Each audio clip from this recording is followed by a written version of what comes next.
Welcome to another story time. This time we have a small little story from the Panchatantra Kathas. And this is a story of a huge elephant and a little sparrow, the she sparrow.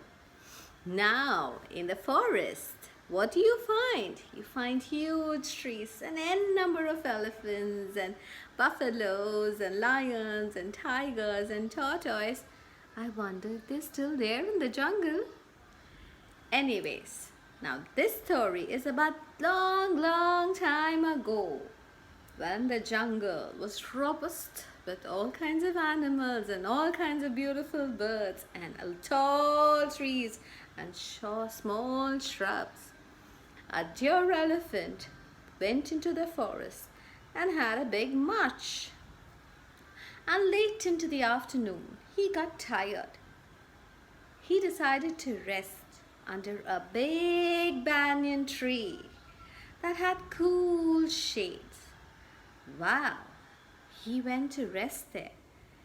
And this banyan tree was a home for many other insects and many other birds.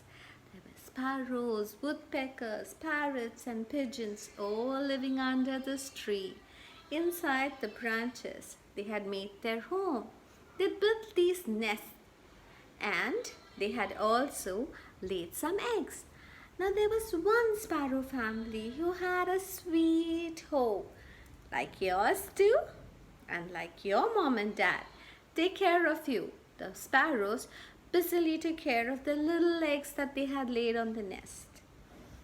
Now, but what happened today was this elephant who had come as visitor suddenly got irritated and flew off and just banged the trunk on the branch. Whoops! The nest fell.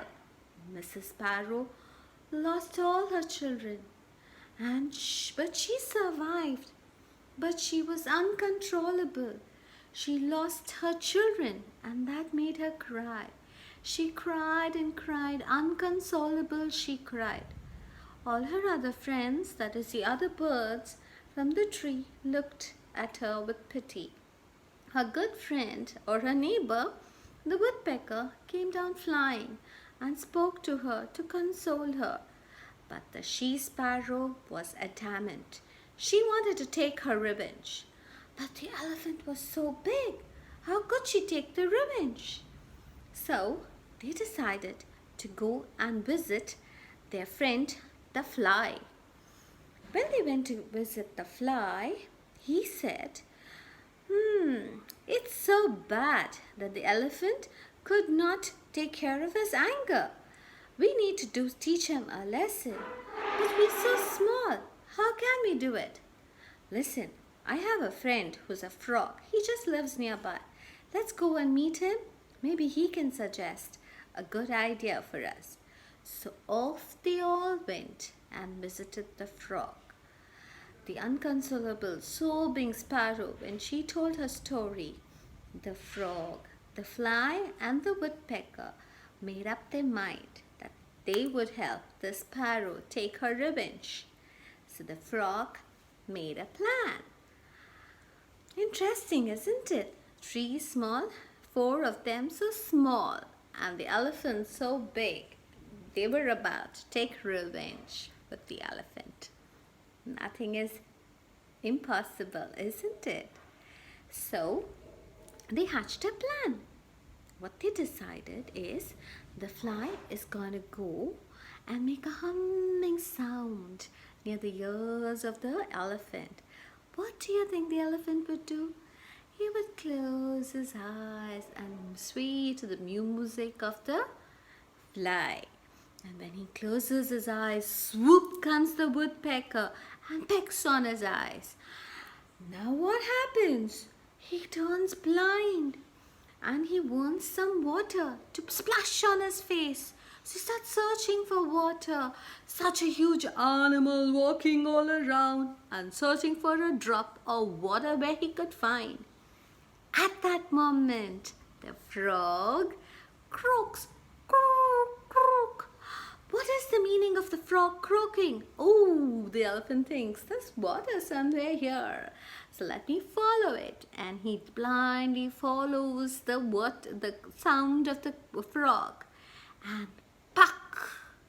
He enters a mucky land. What's a mucky land? It's this water with dirty water that just pulls you inside.